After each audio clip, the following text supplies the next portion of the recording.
Late Thursday night, just before the Finance Committee passed the Senate's version of the tax bill slashing taxes on corporations and the rich, a remarkable moment perfectly captured the GOP's whole handling of the tax debate, in all its dishonesty, misdirection and bottomless bad faith.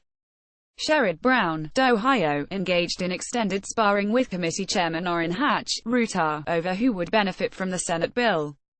Brown insisted it fundamentally represents a tax cut for the rich, and not the middle class.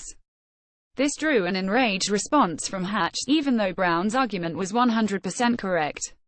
Brown pointed to an amendment offered by Senator Ron Wyden. That amendment would undo the tax cuts on corporations if wages don't grow. The Senate bill would cut the corporate tax rate from 35% to 20% permanently.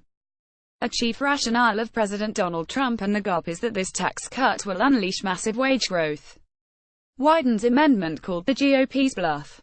And it worked. Brown's questioning of this Republican argument is what ticked Hatch off.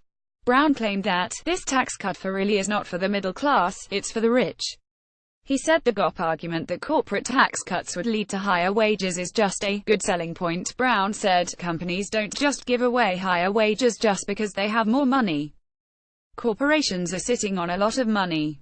They're sitting on a lot of profits now. I don't see wages going up. Just spare us the bank shots. This made Hatch angry. I come from the poor people, Hatch said. And I've been here working my whole stinking career for people who don't have a chance. And I really resent anybody saying that I'm just doing this for the rich. Give me a break. You guys overplay that all the time, and it gets old. And frankly, you ought to quit it. When Brown pushed back by suggesting that previous tax cuts for the rich haven't produced the results Republicans are once again predicting, Hatch silenced him.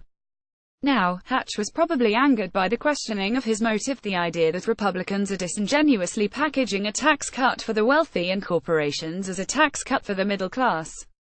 But, whatever is in Hatch's heart, this is exactly what the Senate bill does.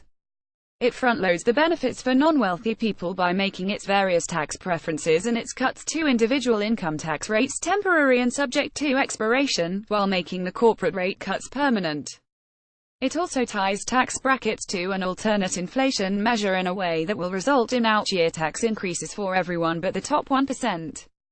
The non-partisan Joint Committee on Taxation has concluded that in 2027, most poor and working-class people will see a tax hike, while upper-income earners who benefit from corporate tax cuts continue to pay less.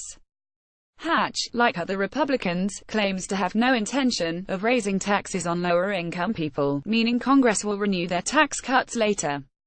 When Brown argued otherwise, it got Hatch angry. But there is zero guarantee Congress will renew the tax cuts on lower-income Americans. The whole reason for making all these provisions temporary is to pay for permanent tax cuts on corporations. Why? Because there is a procedural need to avoid raising the deficit down the road. Indeed, the bill's repeal of the individual mandate is also designed to cut health spending on less fortunate people. That, too, was done precisely to fund those corporate tax cuts, which shows, as Brian B. Utler points out on Crooked.com, that this bill represents another version of the defeated and massively regressive Obamacare repeal efforts, a new packaging of grift. There is good reason to doubt Hatch's motives, or, at least those of the GOP more broadly. Multiple Republicans have admitted on the record that if Republicans don't pass these tax cuts, the donors will stop giving them money.